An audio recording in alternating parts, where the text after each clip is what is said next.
working with the city of West Linn on this project. Unfortunately, John Williams, the now city manager of West Linn, is sick. And Darren, who is the planning director, is out on vacation. So you get me today. So we should start out just by doing introductions. That would be great. And then I will pull up the PowerPoint that I prepared with John, and we'll just work through the parts that we can work through today and go forward from there. So if you all would like to introduce yourselves, that would be great. Do you want to say something? They aren't letting the public in yet. Okay. Well, I can start if that's okay. I'm John Floyd. I'm with the City of West Linn Planning Department. It's true Darren and John Williams are unfortunately out today, but I am taking over the project management responsibility for the West Linn waterfront project. So I'm still getting up to speed, but I'm here to answer what questions I have and get back to you next time, perhaps, with anything we can't resolve today. So nice to meet you. I'm Brad Holquist. I'm president of Historic Willamette Main Street. I live in adjacent to the historic district in Willamette. Glad to be here. Great. I'm Jody Carson, and I'm representing the Willamette Falls and Landings National Heritage Area Coalition. I also live in the Willamette Historic District, and I'm part of the Main Street Board. Great. I'm Pat McGuff. I'm the Chief Operating Officer with the West Linn Wilsonville School District. Hi, Pat. And I'm Cassandra Olvin. I'm a Division Chief with Tualatin Valley Fire and Rescue. I'm Ed Schwartz, representing the Budget Committee from West Linn. My name's Greg Smith. I'm representing the Willamette Neighborhood Association, and I'm also a member of the Sustainability Advisory Board. Live in Willamette. I'm Jim Edwards. I'm a citizen at large on the committee, and I'm a retired commercial real estate developer. Live in West Linn. Great. I'm Michael Bernert, representing the Economic Development Citizen Committee for City of West Linn. And I apologize to everyone. I joined on my phone, so my video is going to be a little bit off during this meeting. No problem. And hi, I'm Melissa Rogers. I'm a Senior Business Development Manager for Portland General Electric. My day job's mostly working with new industrial customers and also sitting in as a property landowner as well. Great. Is that everybody? That might be last. My name's Tanner Woody. I am representing the Bolton Neighborhood Association, and I wanted to thank you for having the meeting, as well as letting everyone know that the time slot is a little wide for me today, so I will probably have to drop early on, unfortunately. But I would like to follow up with emails. Could that be with you, Elaine? Probably not with me, probably with the city people. So we will make sure and get you that email. I think this is being live streamed on YouTube. Lynn can correct me, so maybe you can pick up the rest of the feed from where you left off also. Lynn, can you verify that? I'm Lynn Schroeder, and I'm the administrative assistant here at the city, and right now I see that we're streaming from the WebEx, but it's not being picked up on YouTube, and so I'm problem solving that right now. Okay, but whatever we need to get you, Tanner, we will get to you. So okay. Thank you. Great. Is that everyone? Elaine, I joined late, so I can start off by apologizing for that. I'm Kevin Johnson, and I'm here representing Belgravia, who owns the Uplands property. I'm sure as we get into this more, we can kind of see where that is, but that's basically the upper area where people park their trucks on their way down to the mill or down to PGE. I also want to note that our firm, GBD Architects, not only works for Belgravia and the study of their site, but we're also working for the Confederate Tribes of Grand Ronde across the river for their master plan. Awesome. And this is Joel Metlin. Hi, everyone. I'm here representing the Westland Planning Commission. Awesome. For some reason, I don't see all of you on my screen, so I never know until you introduce yourselves who all is here. So thank you for doing that. I don't usually work in WebEx, so I don't know it really well. So you all are going to have to help me a little bit. I'm going to share my screen and walk through the presentation, but I don't know for sure whether I'll be able to see you or not, or know when you have questions. So feel free to just jump in if you do have questions, and say who you are and what your question is, and that way we can move forward. Can I ask Linn? And I don't know, there might be a hand up kind of opportunity here. Again, sorry for joining late. Is this being recorded? I don't know, Lynn? Yes, it is being recorded. Because that will help them with others that might need to drop off early because they can watch later. Yeah. Thank you.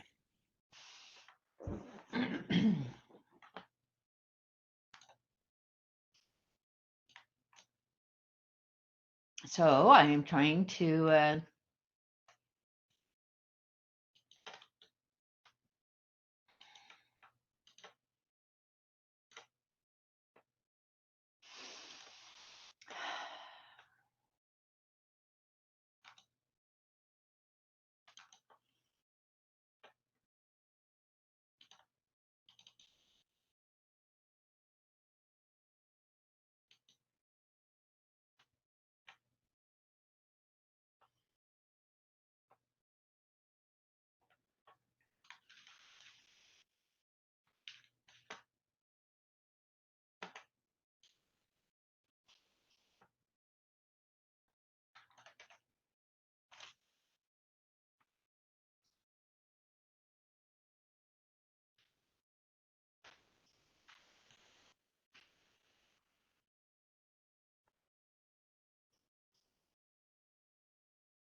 Elaine?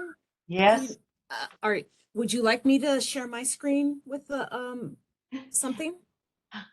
We'll see. Did I Oh, just there you go. share There you go. finally? Yeah. It Yeah. took me a while to get it to I'm very sorry, to get me to for some reason on the WebEx it's not letting me actually work in my other app. Do you have the PowerPoint there, Lynn? No, I do not think you sent it to me. Did you send it to me? Well, I sent it to John and Darren. Yeah, I don't think I have it. Okay, let's hold on just a minute, and I'm gonna try to make this work.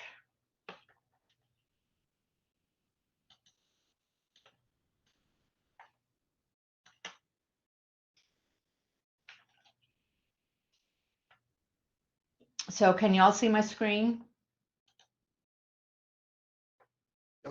Yes. Okay, unfortunately, it's not letting me go to full view for some reason. So it's going to be a little awkward, but not horribly awkward.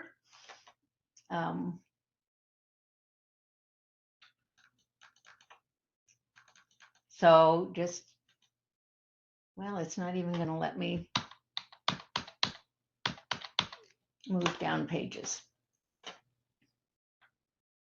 Lynn, do you know how to solve that? Well, you have I think you have a box open at the bottom. Can you X that? Or is that my box? I think you on your screen you have. Oh, that says stop, leave meeting. I don't think we want to do that. No, is there a meeting reminder on your screen? Okay, let me get rid of that. Yeah. Okay, now you should be able to. Okay. I'm so sorry, everyone. And Elaine, on my screen, your presentation is overlaid with a box. Is this me? Yeah, I think the box just went away, Okay. hopefully. And so maybe, I'm seeing a message at the top left that says the program's not responding. So maybe there's some sort of system issue. okay, I stopped sharing there for a minute and I'm going to let my computer figure out why it doesn't like WebEx. I'll say too, mine had an overlay box in it, and I thought that was on Elaine's screen, but then I saw, oh, I can check that off. It was just talking to me about how to do something with WebEx. So if you, Elaine, if you want Check to it off. email it to me right now, I can share it on my screen. So I will email you my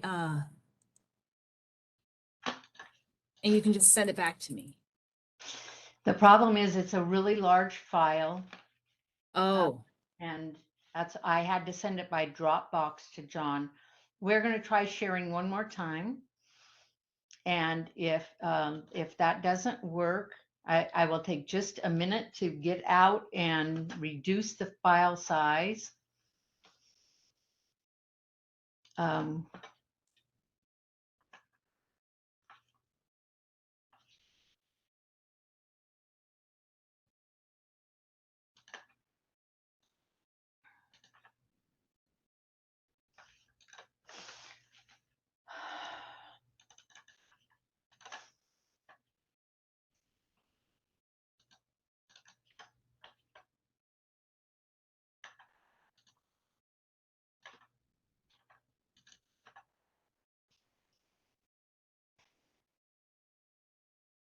Okay, folks, I'm going with this. Do you see it?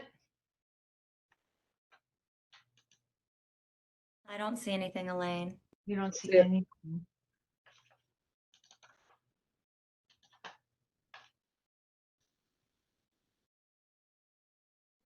Now we See it can now? see it.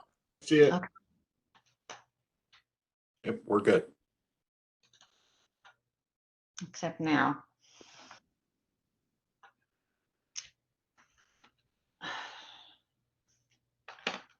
This is really embarrassing.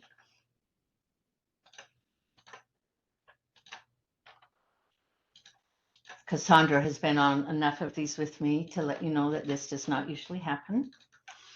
This has never happened before, so I can vouch that this is not Elaine's MO.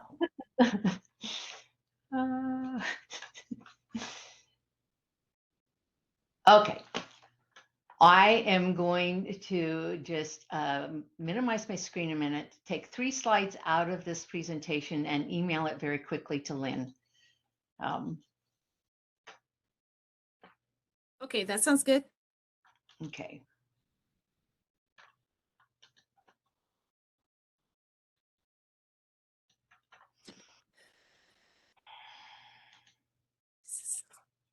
There's something wrong with this.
So the problem I think we're having with the streaming is actually inside WebEx. I don't know why it's not pushing it out to YouTube, because it says in this meeting that it is being streamed live, but when I go to WebEx, when I go to YouTube, it's not starting. So I think there's something wrong with Cisco's streaming to YouTube. So that's unfortunate because we do have some people in the public who are waiting to watch it. And I can send meeting invites if anybody knows who those are, if they want to attend this meeting, and they can attend inside the meeting. But other than yeah, I don't understand the disconnect for why we're not streaming.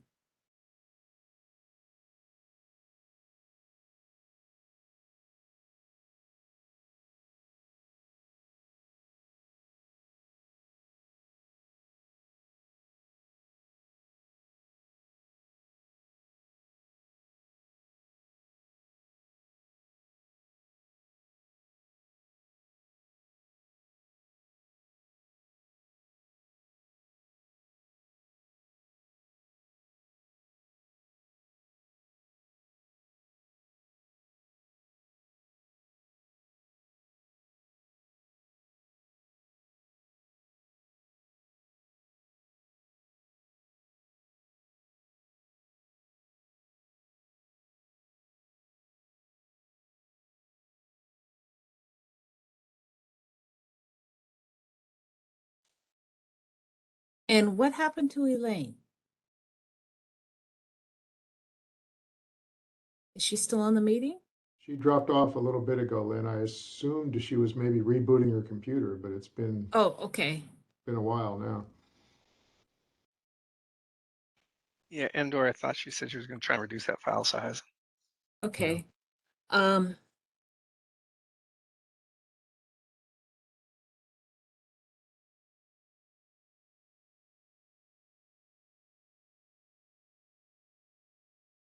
I'll send her another invite. Check to see.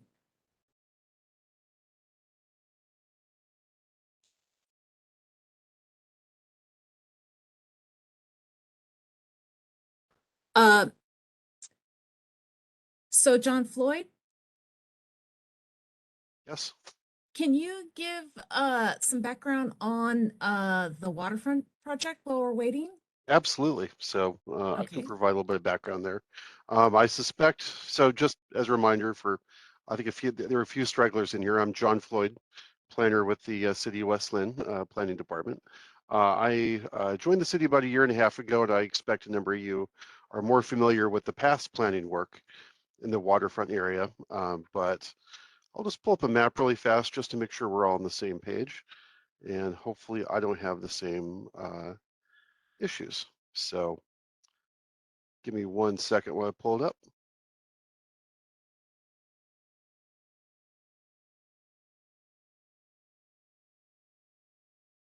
Okay, hopefully everyone can see the map on my screen there, showing the waterfront area. So just for some background here, planning manager Darren Weiss and John Williams, the new city manager, have more experience with this project, but I'm picking up where they left off, and I'm working on a new RFP to help finish this project. So basically, back in 2016, City Council directed planning staff to work on a new waterfront master plan for lands along the Willamette River, roughly from I-205 to the southern Blue Heron processing pond in the Willamette neighborhood. The goal of this project is to find consensus on a vision for future land use and activities in the area, and provide a framework to implement that vision. And that's where this project also overlaps with the TIF district as well, in terms of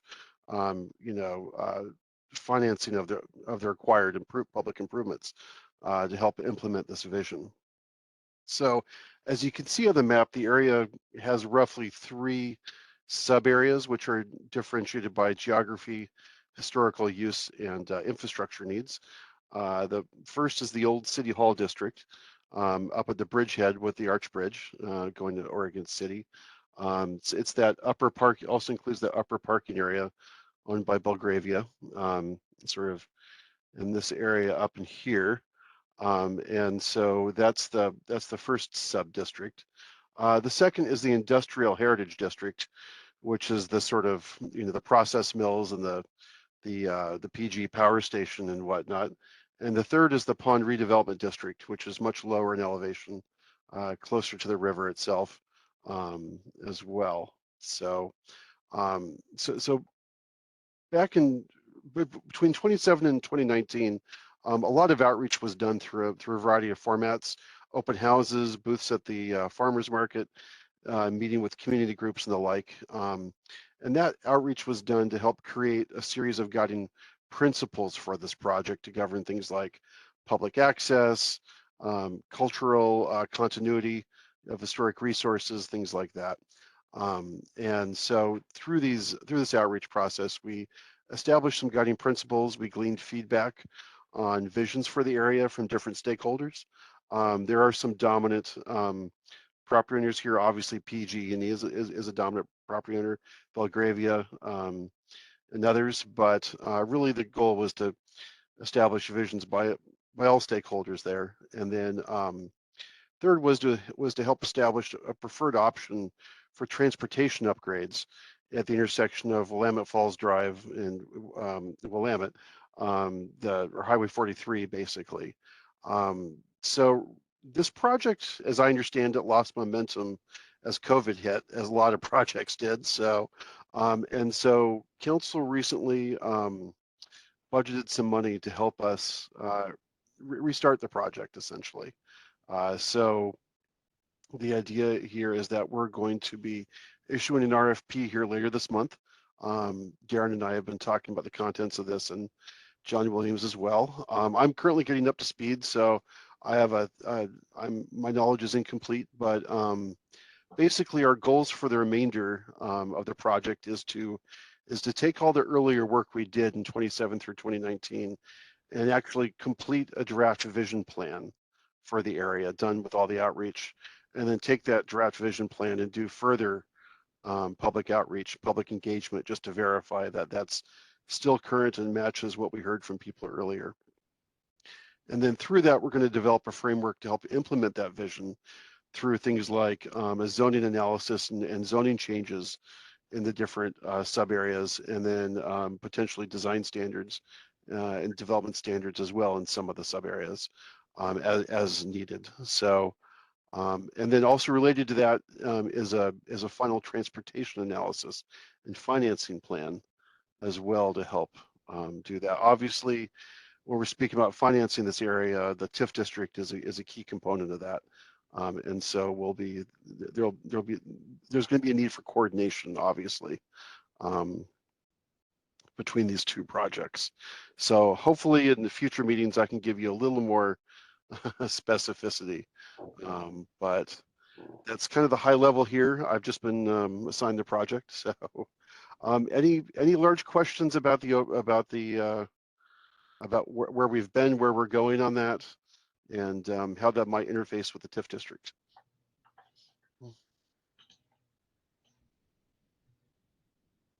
Oh, okay, great. Well, if questions come up during subsequent presentations, I'm here the whole meeting. So thank you.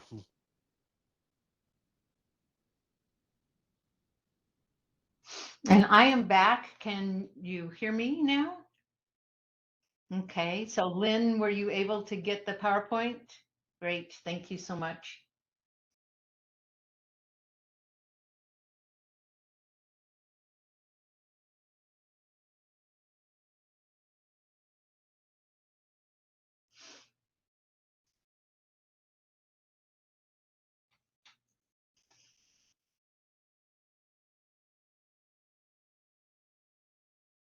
Can you put it into presentation mode, Lynn, or I think you have to do enable editing maybe first.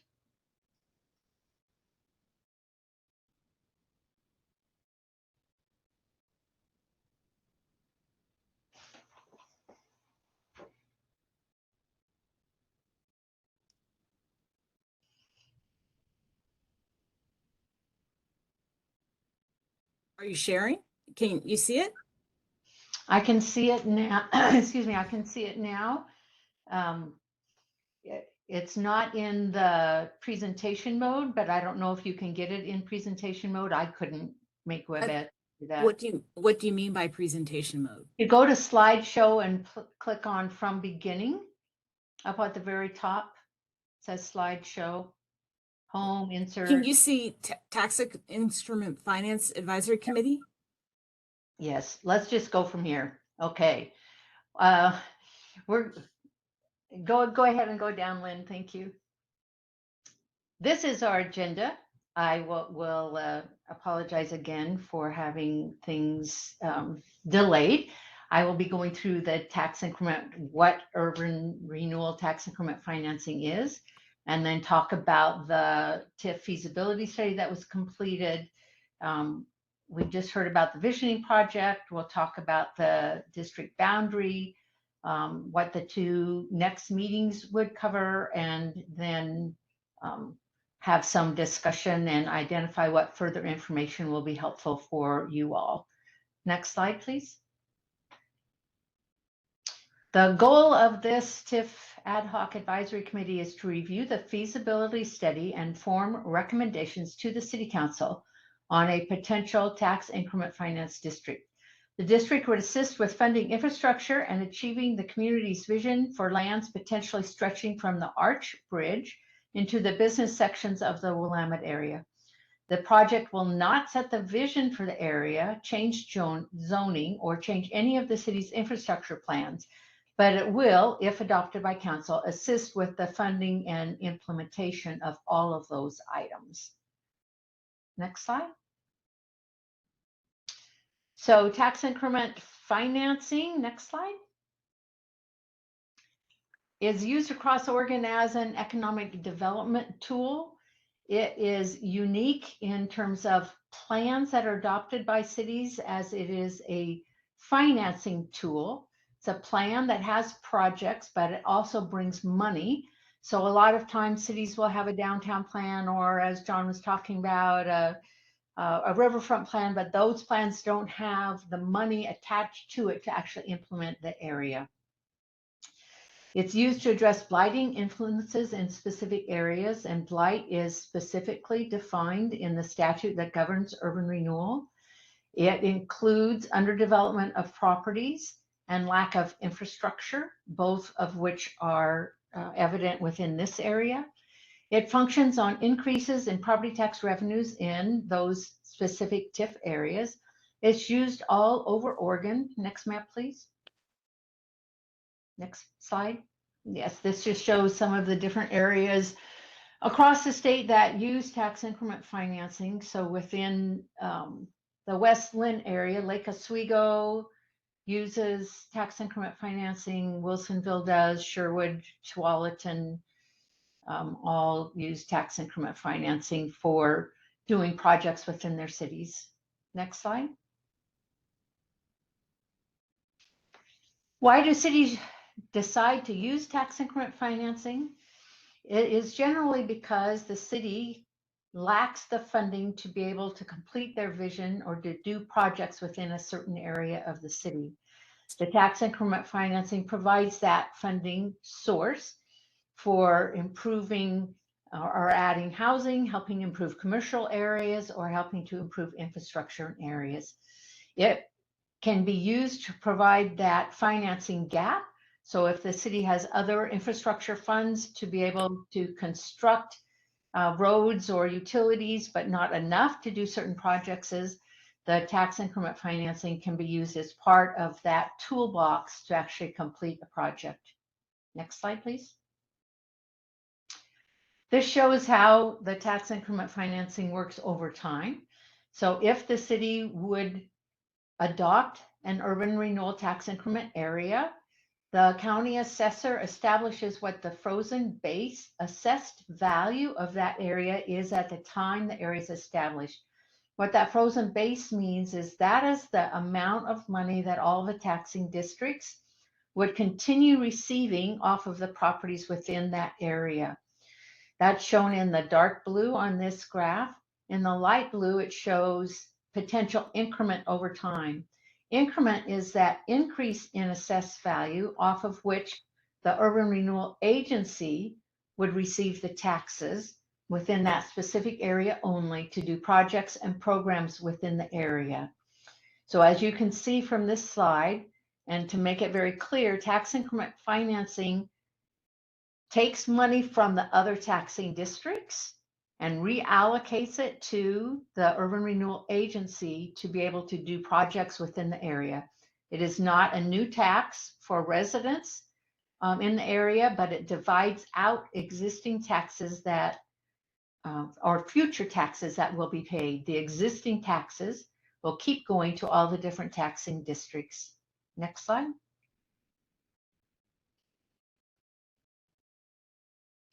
This just shows that same concept with only a 3% growth over time. So this shows that if an urban renewal area or tax increment area is not put into a city, those properties will have the same assessed value. In Oregon, assessed values are allowed to increase by 3% every year. And unless we're in a recession, the assessor normally will increase all of our property values by 3%. But unless there is other infrastructure or other funding to assist new development, a lot of times that new development does not happen. And so the only growth is that 3% growth over the years. Next slide. So blight, as I said, is a precondition of establishing any urban renewal area or TIF area. The specific criteria is defined by the state statute. And again, those blight conditions that exist within this area are an underdevelopment or underutilization of property. So property that is not developed according to the capacity under the zoning code or the capacity for the type of development that should be there. Poor condition of buildings and inadequacy of infrastructure, including streets and utilities. Next slide. A tax increment area functions off of an annual income source. That income source is that yearly property tax revenues off of the increased value within the urban renewal area. This switched screens, Lynn. Oh, sorry. It has expenses. Those expenses are projects, programs, and administration. Those expenses are allocated within an urban renewal plan when it's adopted, but also there is an annual budget, just like the city's annual budget. So every year, the Urban Renewal Agency will make determinations on how and where it will spend those monies that come in through that assessed value, new property taxes growth. Urban renewal tax increment areas have spending limits. Those limits are capped by what's called maximum indebtedness. That maximum indebtedness gets established at the time that the tax increment area plan, if adopted by the city council, and that is the total amount of money that can be spent over the life of the district on projects, programs, and administration.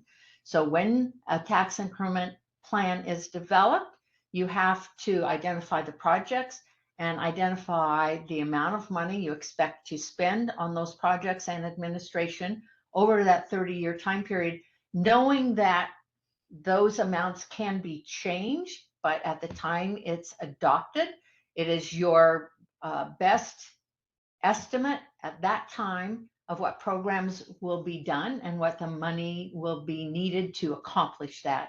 Next slide. The impacts of tax increment financing are on taxing districts. It does not provide new money. It diverts funds that would otherwise go to other property taxing districts, including the city itself. They continue receiving taxes on that frozen base assessed value, so the value at the time the area is formed, and temporarily forego taxes on any growth in tax increment funds in the future. And that growth may not have occurred but for having the tax increment financing to do those infrastructure projects, which will help catalyze development. Next slide. Local school districts are impacted differently, and I know especially in West Linn, schools are very important. They're important all across the state. Next slide. The impact of tax increment financing on regular taxing districts is a direct impact. So urban renewal impacts that amount of money that goes from the assessor's office to that taxing district and a direct impact on their expenditures. Next slide, please. Schools are funded differently. They're funded through the state school fund. The state school fund is funded on a per pupil basis.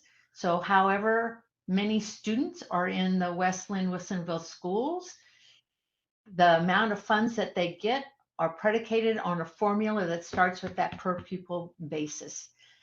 The amount of property tax revenues that would have gone to the state school fund are typically backfilled by other funding sources that are available to the legislature to make sure that they meet that per pupil basis. So when we talk about tax increment financing impacts on schools, we say that that is an indirect impact because it's an impact on the state school fund, but that the legislature is allowed to put other funding sources to work to backfill that amount of money that is diverted to the tax increment areas across the state. Tax increment financing does not impact local option levies or GO bonds by anyone, and especially including the school districts. The school districts are typically the ones who issue those local option levies and their bonds. Next slide. There are state limitations on the use of tax increment financing. For populations under 50,000, you may have up to 25% of your assessed value of your property in a tax increment area and 25% of your acreage. If a plan is adopted, that existing plan cannot be increased in size by more than 20% of the original plan acreage, and the maximum indebtedness, that cap on the spending, may not be increased by more than 20% of the original maximum indebtedness as indexed by inflation. Any changes to the acreage over 1% and any increase in the maximum indebtedness has to be done through a substantial amendment, which is a large process that includes notifying the taxing districts and doing a consult and confer process with them. That maximum indebtedness may be increased above that 20% amount only if you get concurrence from taxing districts who represent 75% of the permanent rate levy. Next slide. Our firm completed an updated tax increment feasibility study earlier this spring and presented it to the City Council. I'll go through some of the findings of that study now.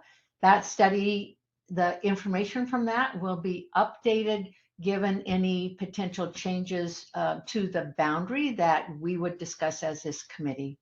Next slide, please. This is the proposed boundary of the area, and as was shown to you earlier, it incorporates the area down alongside the river. It goes up into the historic area and up into the properties, and the property owner of those properties is on the advisory committee today, so he can speak more to that. I'm going to go ahead and go through some of the other information, and then we'll come back to a slide on the boundary at the end so that we can discuss that further. Next slide. When we did the feasibility study, we worked with the city on identification of potential projects from their existing master plans and from staff input. We reviewed the Willamette Falls Drive concept plan, the transportation systems plan, the West Linn Sanitary Sewer Master Plan update, the West Linn Storm Drainage Master Plan, the West Linn Water Systems Master Plan, the Parks and Recreation information, and then got staff input. Next slide, please. We put together a huge list of projects that came from those master plans. That list and the costs of those projects exceed the amount of money that this area can generate. However, the amount of money that this area can generate can certainly tackle some of those master plan types of projects. So on the tax increment forecast, we forecast assessed value growth. I work with Tiberius Solutions. Nick Popenick is the principal there on tax increment forecast. The assessed value growth rate is projected for 5% within that area. The 3% is what is allowed through just that annual appreciation of our property taxes. So that means that 2% new growth would have to happen as either rehabilitation or new growth within the area. And that would be between $6.8 and $7.5 million in new construction per year. We looked at 3 different durations of a tax increment plan, a 20, 25, and 30-year plan. Next slide, please. This shows in concept the amount of money that could be raised over those years. So the 20, 25, and 30, the way tax increment financing works is the longer it goes, the more money you have to be able to do projects, because it grows off of that 3% growth and then any increase in assessed value and the resulting 3% growth on that. Next slide. Can you hear me? Yes. I think that Kevin Johnson has a question. Great.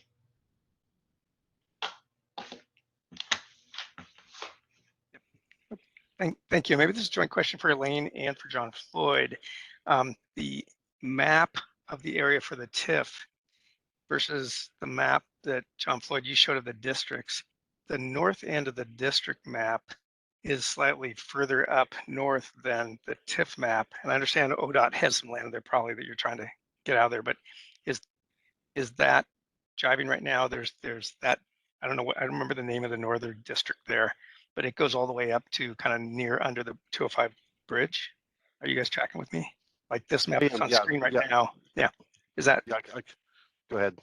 Yeah, just wondering if you can explain that one. And also the extension out around PGE, it looks like, because I overlaid that on a Google just to see what it was. It looks like it's over a bunch of water. So I didn't know if you're counting the water area and the area square footages.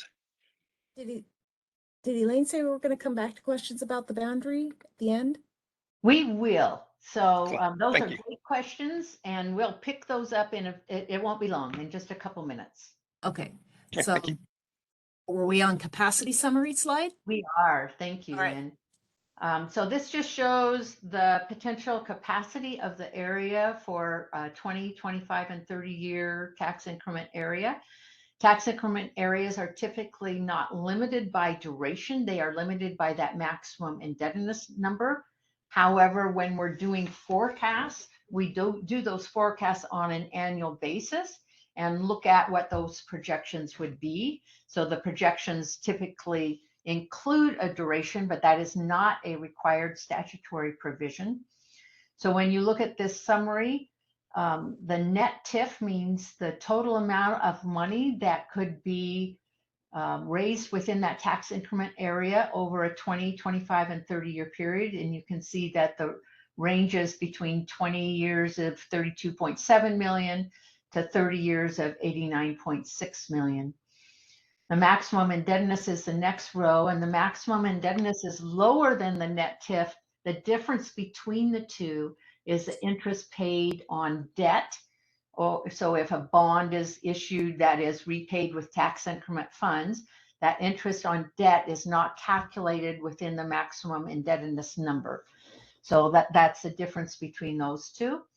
And then really the more important number for all of us is the capacity, which is the amount of money, if you're looking at projects in today's dollars, the amount of that maximum indebtedness brought back to today's dollars, so that you can look at the capacity and the costs using the same metric.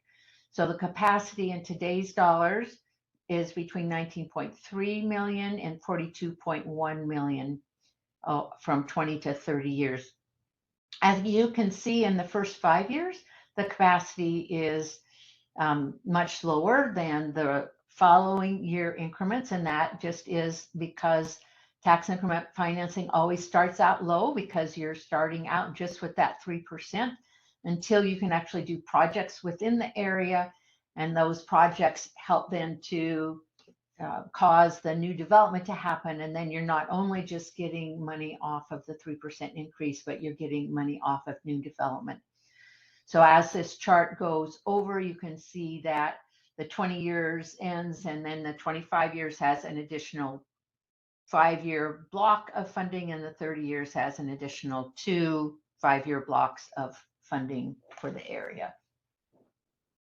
Next slide. Pat, did you have a question on this slide or a question for the end? Okay, did Tanner Woody have a question for right now or a question at the end? Yeah, I'm gonna have to drop. I just wanted to say thank you, and I'll be following up with a video Great. later. If we, Tanner, and I'm so sorry we got started late, and we will definitely follow up. All right, thanks, Tanner. Thank you. And Bye-bye. I can do mine, Elaine, at the end. All right, thank you. Okay, thanks. Next slide. So these are just cumulative foregone revenue. So again, this is what the taxing districts would forego over the time period of 20 years, 25 and 30 years over those full times. So on here, you can see City of West Linn would be about $5.7 million for 20 years and then up to $15 million for 30 years. TVF&R is part of our group, and TVF&R would be 4.6 million for 20 years and a little under. There's an error on this slide because it says 198,766 on everybody going forward, and that is not true. And before we get off, I can pull up the actual feasibility study and go through that. And in fact, I think in the packet that went out to you, the feasibility study was included. So we can take a look at that at the end, and I can give you the correct numbers on those slides. Next slide, please.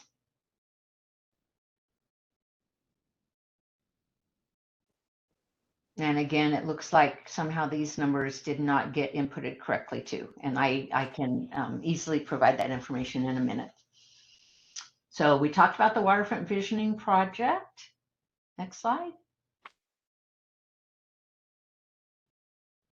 And so this is back to the boundary and Kevin's question on the boundary. And I'm wondering, John, whether you're able to address that.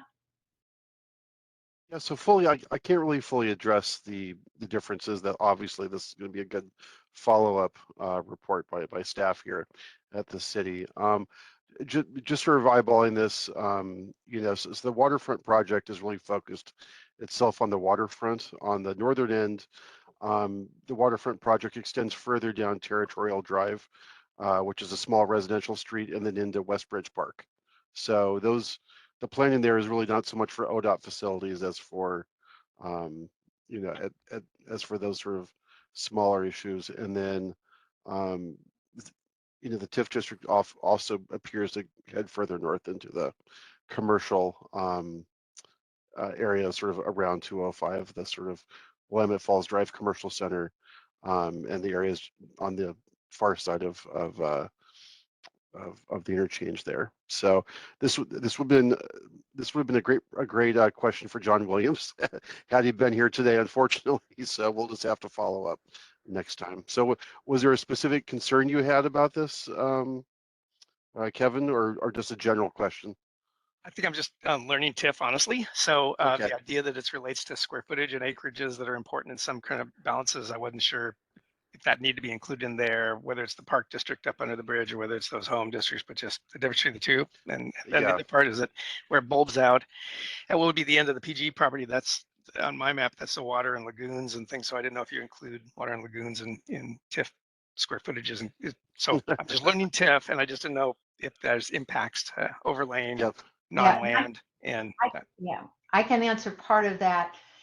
Typically, if a parcel is a full parcel, and sometimes that parcel includes water. We don't split that parcel because the assessor's office really likes to have full parcels included. So that may answer that part about the water provision.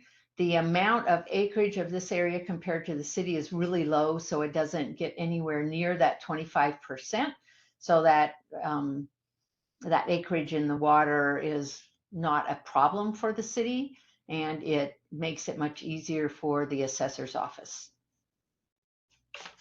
Great. Thanks. Now I think Ed Schwartz had a question real quick. Is it on this slide, Ed, or? Yes, it is. Thanks, Okay. Lynn. John and Elaine, thanks. The presentation is very informative so far. I had a concern about the other end of the proposed boundary down in the Willamette Main Street area and across 205 onto that undeveloped lot up at the corner there of Blankenship and Taylor and some of the other property there. The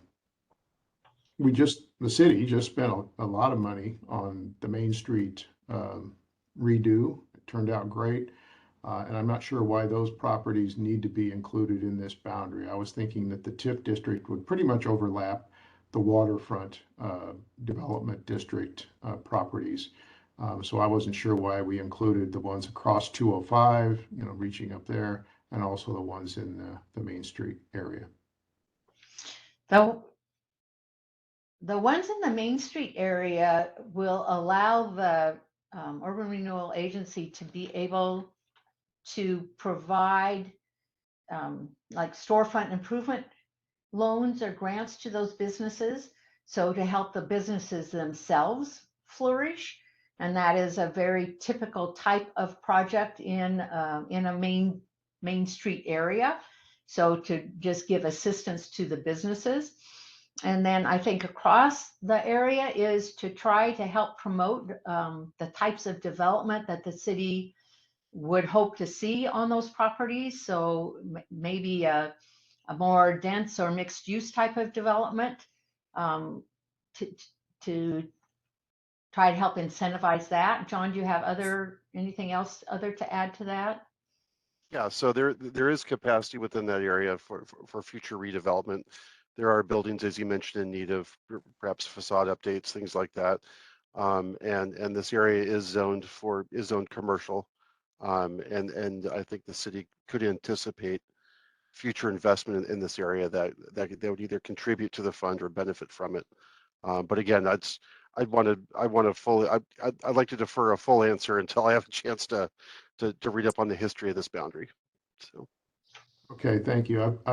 I do have a lot of other questions and comments, and I'm going to be sending a document to you and maybe to John Williams that can be disseminated to the committee with some answers. And this will be included in it as well. But thank you for that. Okay, great. Thank you. I appreciate Ed's question as well, because my understanding of tax increment financing is to spur development that wouldn't occur otherwise, since you're using taxpayers' money. And it really seems like Willamette is thriving and doing well. And with the commercial property where Park Rose and Dutch Bros is on the other side of 205, right now with the market and commercial demands and lack of space in the region, it doesn't seem like you need to spend taxpayers' money and to freeze the base of the overlapping taxing districts for decades for those particular areas. So I would be very interested in Ed's additional questions as well as the city's perspective on that.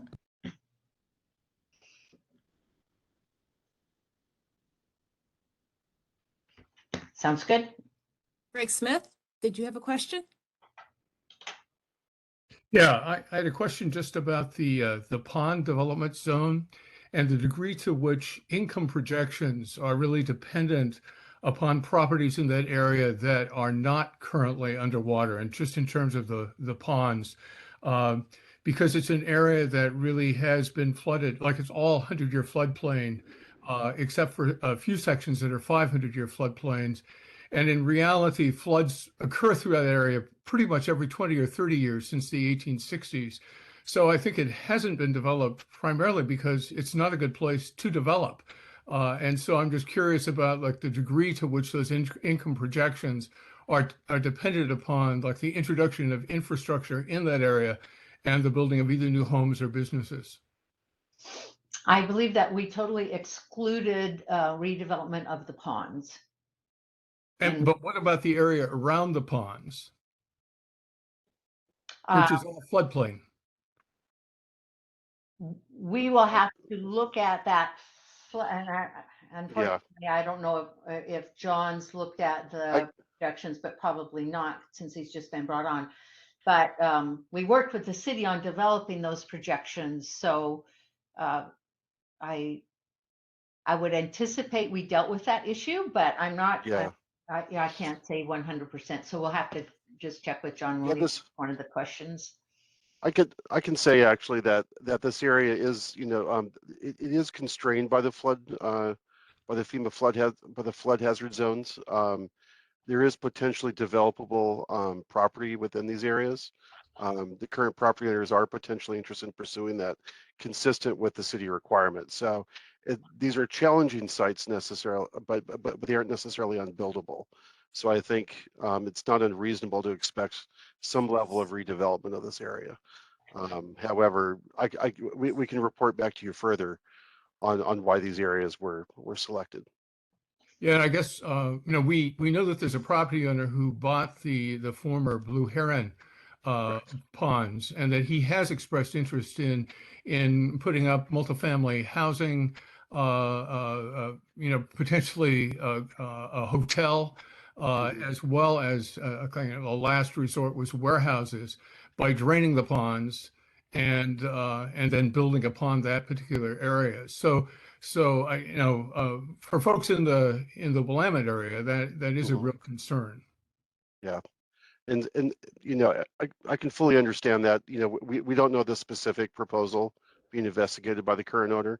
The road infrastructure down there is substandard, and so it has a number of constraints it faces, but it's a very reasonable question to be asking about this area. Plus just the question of the fact that, like, when it floods, the Tualatin basically exits through that area. Yeah, I understand. So, yeah. Thanks. Jody Carson? Yes, I just wanted to check out an assumption I'm making. In the packet, there's a list of a variety of projects, street, sewer, park, etc. I'm assuming that these are the kinds of projects that the funds would go towards. The tax increment financing funds would go towards these projects, which would, provide some benefit to some of the area around the Main Street along 8th Court and so on, right? That's correct. Okay, because I think some of the a lot of those areas, there's infrastructure needs, and of course, anything down along the waterfront, there's infrastructure needs. So I was assuming that list was sort of the things that the city's identified they need money for. That's correct. Thanks. Elaine, we have another question, but I want to know if, what do you want to do? Do you want to get through a few more slides, or do you want to answer another question? I think the rest of the slides are just like placeholder slides to talk about the next steps. So we will be talking about projects, and we will be answering any of your questions about boundary next week. And then we'll also go through that project list next week. And then the following week, we'll talk about finances, since we've already done the feasibility study, where we'll be able to delve into that more. All right. So that is just kind of keying up those other questions. So any questions people have here are great. And then we do want to leave some time before we close off, if there are any public attending, whether there are any public questions. Okay, Joel Metlin, did you want to ask your question? Yeah, thank you. I would assume that any changes in boundary map would impact the number of dollars that's coming out of the study. So I just, I want to know that assumption is true. So B, if we're going to follow up in consideration of a different map, or excluding or including different things, then I would hope to see also the impact on the dollar numbers. Yes. Pat, do you have a question? Well, it's more of a comment than a question, Elaine. You know, I think you went through this with the city of Wilsonville with us. And what the impact is to the district. While it's not, like you say, direct, it is indirect. And if that funding doesn't get allocated by the legislature, there actually is less money that does come to the district. That said, just like cities support a school district in knowing that good schools are part of what make a city a good city, the district is supportive of this program for the city of West Linn. And so even though you may brush into the reduced future funds that the district might get, the district comes into it with our eyes wide open, and we know that this is important for the city. So I just wanted to kind of let everyone know they're not going to get pushback here. Thank you. Well, one of the things that that I think would be important to think about is if you take, for example, the Vancouver waterfront up in Vancouver, Washington, and if you think in terms of something like that occurring here, the geography at this location is incredibly difficult to build infrastructure in, roads, sewers. You know, it's solid rock, and so the any kind of development of the uplands, let's say, it just putting aside the ponds for now, if you do anything in there, it's going to be incredibly expensive, and that's probably the only way that any kind of development would occur in the area, in the upland areas.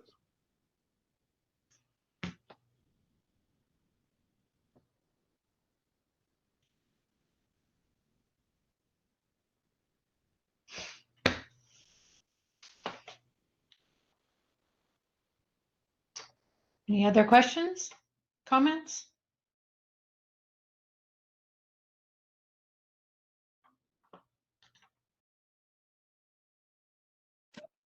This is Michael Bernard.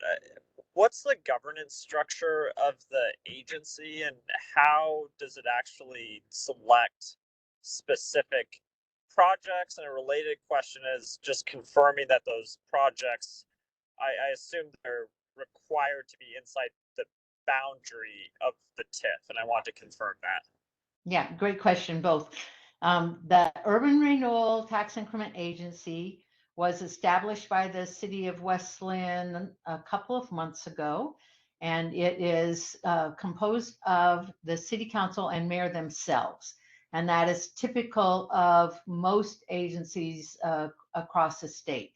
So they are a separate entity. They are not the city of West Linn. They have a separate set of bylaws.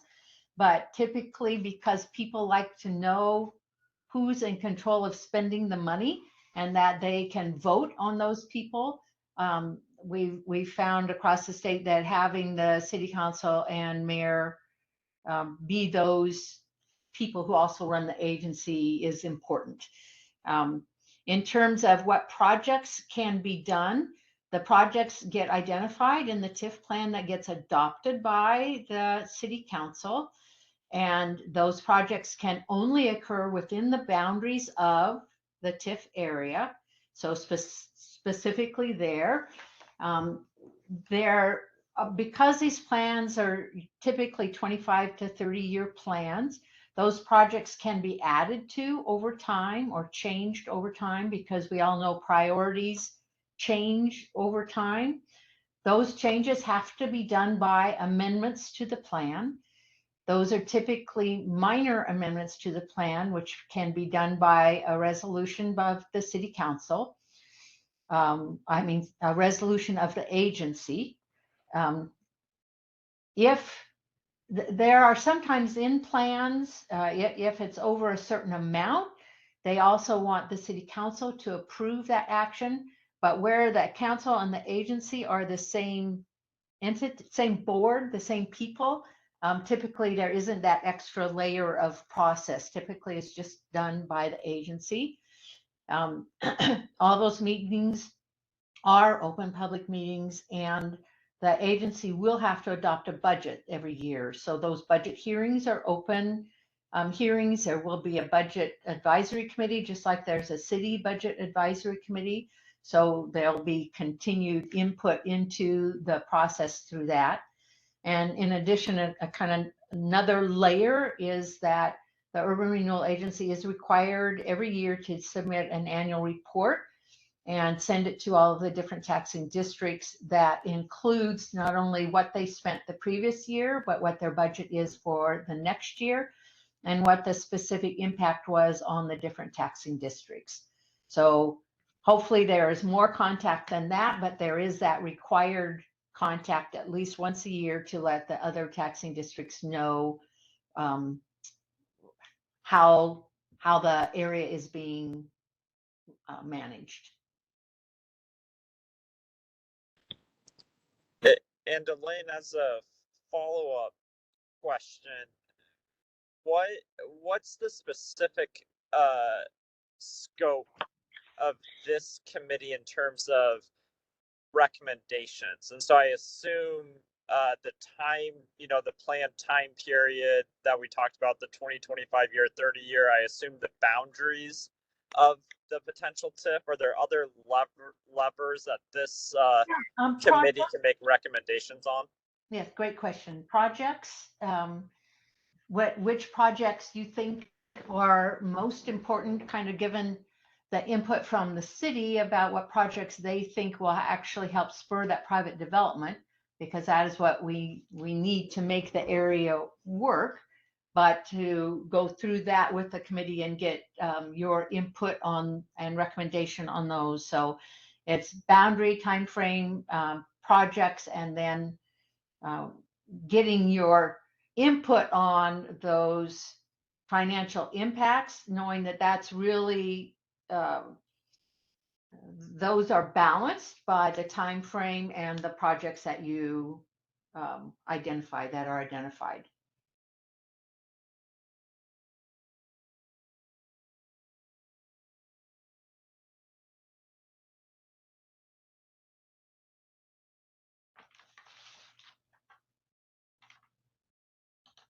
Did we freeze?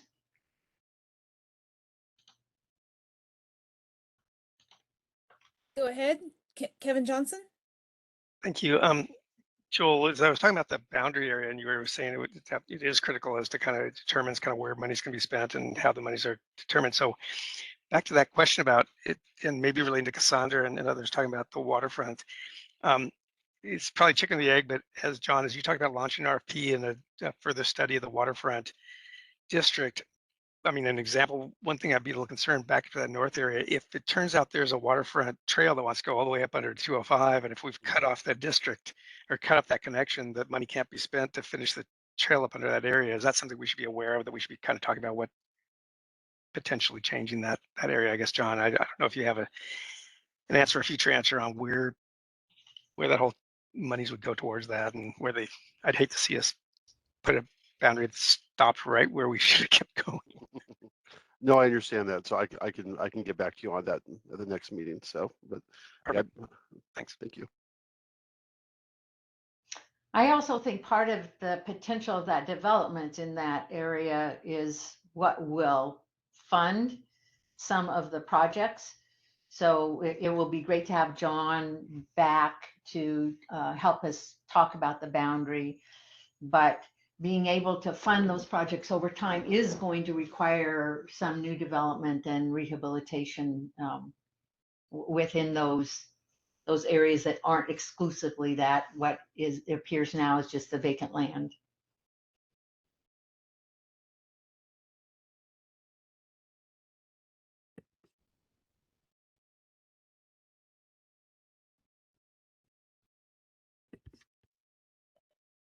So Elaine, I have a question, Ed Schwartz again.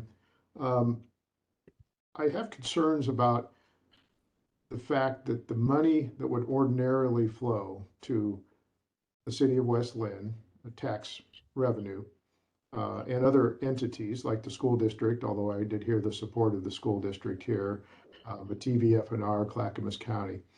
West Linn has historically had a very low tax rate, and we always struggle with our budget. We just don't have enough revenue to really cover all the expenses that the city incurs as it is. And I have real concerns about taking future tax revenue from the city general fund, if you will, and applying it to this TIF district. I understand that the long-term goal is to increase tax revenue by improving these areas. But I think short-term, if we look at a 20-year life or a 30-year life of this project, I have serious concerns about its effect on the city, just as an overall income to the city. So I'm wondering how we can address that. Is there any way to address that, or is it not addressable? And No, and then just also, I just wondered if, I know we heard from the school district, but I wonder if TBF&R has an opinion overall on, because I saw a significant hit to them from this project as well as far as tax revenue. Thank you. I can speak really quick to our board's policy. So our board policy is to basically evaluate plans to determine the probability that investment or vitalization wouldn't occur in the absence of tax increment financing. And so obviously they're very concerned about the impact it has on our revenue for decades because of that frozen base. So we are always interested in trying to help inform the project lists and when possible, use something other than tax increment financing for those large infrastructure projects. We need to understand a little bit more about what the city wants to do with this. As mentioned earlier, I think that our policymakers would likely be concerned about freezing that area of Willamette and then the other area adjacent I-205 where Dutch Bros and Park Rose Hardware is, because it doesn't seem like you necessarily need taxpayer money to spur that investment. That market would likely do that on its own. So we want to hear all the details before there's, kind of an official position.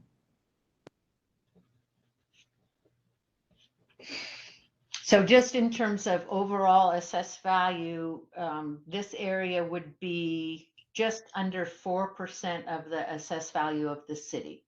So that would be what would be frozen, and they would continue getting money on that, but the increased value they wouldn't get money on. So that's way under the 25% of the city, and a fairly modest amount, and the area is not producing a lot of property tax revenues at this point. So if it's an area that's not producing adequate or sufficient tax revenues, then spurring that will be helpful to all the taxing districts. And it's just, I guess, balancing the foregoing of the revenues against the ability to create that additional development and additional tax revenues in the future. Thank you, Elaine, and thank you, Cassandra, as well. So this is Jody Carson again. I have another question.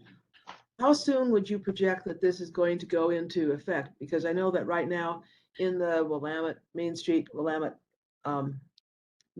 area, which is not just the street of Willamette, it's 8th Court and 8th Street.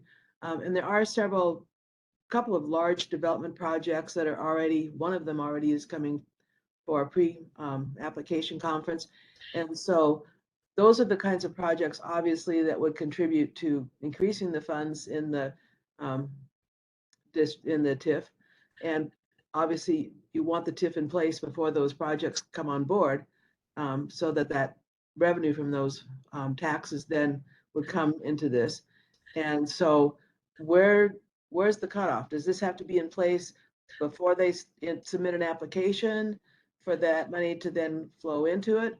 Or what is the timing on that? Because That's a good you can question. certainly see there's one major development that would really add to the money that we're trying to raise if it comes into place before they get approval for their application.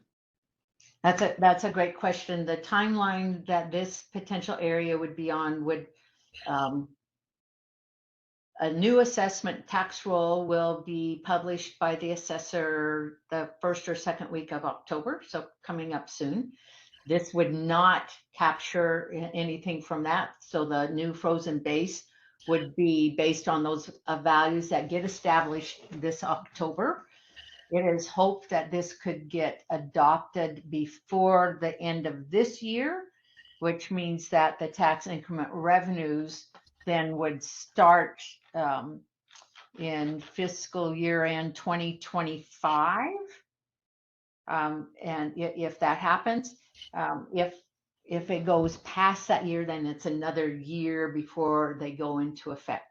So on assessments, the way the assessor assesses property, and the larger properties can sometimes apply for an in construction delay of assessment that allows the assessor to wait to assess the full development until it's completed. And so if indeed that happens, this would be able to pick up any new development that's occurring if it got adopted in this potential time frame. Even if this didn't get adopted by December, as long as it was adopted before next October, and the larger developments did ask for that cessation of the taxes during development, then this would still pick up that value within the urban renewal area, tax increment area. Thank you, that's helpful.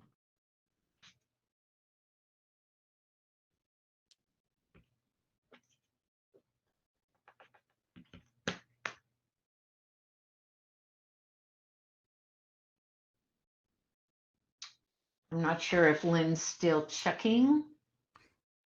I'll jump in then. Yeah, Greg, I didn't know whose hand might be up. All right, sure. One of the most expensive projects that was listed in the proposal was a park. I'm assuming down in the area close to the river. I'm wondering whether there's any more detailed information about that in any of the vision documents. Like where would it be possible to find information about possible boundaries of that park, et cetera? So I don't know if John can answer that. We will be talking about projects at the next. Okay, so I can wait till until we have that discussion. Yeah. And yeah, that'd be better to wait. I don't have the particulars of that project. So. And I think it's really just the vision that the area could use a park. I'm not sure there is a lot of ancillary documents on what that would be at this point. I think it's just in the parks plan, it talks about it being deficient in parks, and that would be a great area to have a park. Okay, thank you.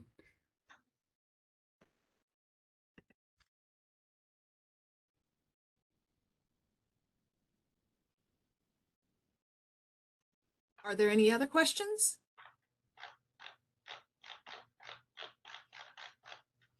Anyone? I will double check the packet that was sent to you to make sure it had the impacts to taxing districts tables correctly represented. And if not, I will send those to Lynn to send out to you so that you have that information. Would it be possible to receive a copy of the presentation from today as well? Of course. Thank you. And I think Lynn has that now, so she can send it out. Well, we did have some incorrect slides, but if you would like me to share the existing. If it's okay, I'd like to fix those slides. And sure. And that's something we could post to the website, correct, Lynn? Since it's so large? Yeah. Yeah. And I can fix those slides as soon as we get off this meeting so that it can go back out quickly and be posted quickly also. Okay. Let me share the rest of your slides. Okay, so we have a meeting next week to continue this discussion, and we will coordinate with other city staff just about your questions on the boundary so that we can answer those questions. So that will be foremost on the discussion. And we'll start talking about projects, and we'll include some discussions and information on diversity, equity, and inclusion recommendations for types of projects to complete. And then the following week, we'll talk more about anything that flows over from that week in terms of both boundary and projects, and then be able to talk about the financial impacts a little bit more. So those are our schedule and goals for the future meetings, and I greatly appreciate your time, and we will make sure everything works well before the next meeting.